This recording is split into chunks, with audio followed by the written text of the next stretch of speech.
ఇక కింగ్ నాగార్జున సంబంధించి mile stone మూవీకి రంగం సిద్ధం.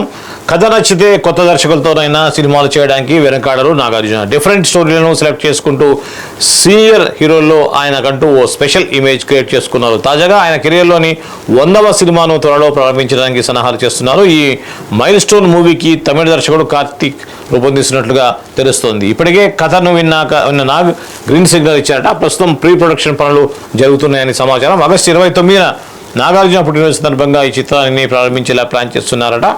కంప్లీట్ ఫ్యామిలీ ఎంటర్టైనర్గా దీన్ని తెరకెక్కించినట్లుగా తెలుస్తోంది. ఇక ధనుష్తో కలిసి ఆయన నటించిన కుబేరా చిత్రం జూన్ 20న ప్రేక్షకుల ముందుకు వస్తుంది. అలానే రజనీకాంత్ కూలీ సినిమాలో కీలక పాత్ర పోషిస్తున్నారు. లోకేష్ కనగరాజు రూపొందిస్తున్న ఈ చిత్రం ఆగస్టు 14న విడుదల కానుంది. ఇలా back to back multi star మూవీస్తో ఆడియన్స్ ముందుకు వస్తున్నారు నాగార్జున. మరోవైపు ఆయన కెరీర్లోనే స్పెషల్ మూవీగా నిలిచే శివ మాస్ చిత్రాలను ఆయన బర్త్డే సందర్భంగా రిలీజ్కి ప్లాన్ చేస్తున్నారు.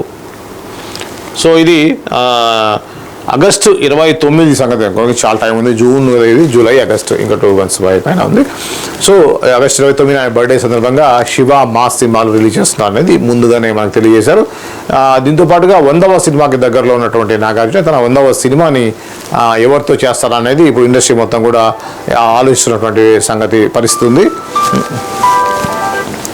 సో ఈ క్రమంలో యాక్చువల్గా నాగార్జున డిఫరెంట్ ముందుగా మల్టీ స్టార్స్ తోటి చేసే సినిమాల్లో ఎక్కువగా నాగార్జున అంత ఈజీగా ఆయన ఇదవుతాడు, వెనకాడరు. ముఖ్యంగా ఒకప్పుడు బాలీవుడ్లో మాత్రమే ఉండేటువంటి ఈ యొక్క ట్రెండ్ని మన తెలుగులో తీసుకొచ్చి మాత్రం నాగార్జునే. గతంలో చాలామంది హీరోలతో కలిసి ఆయన చేయటం జరిగింది.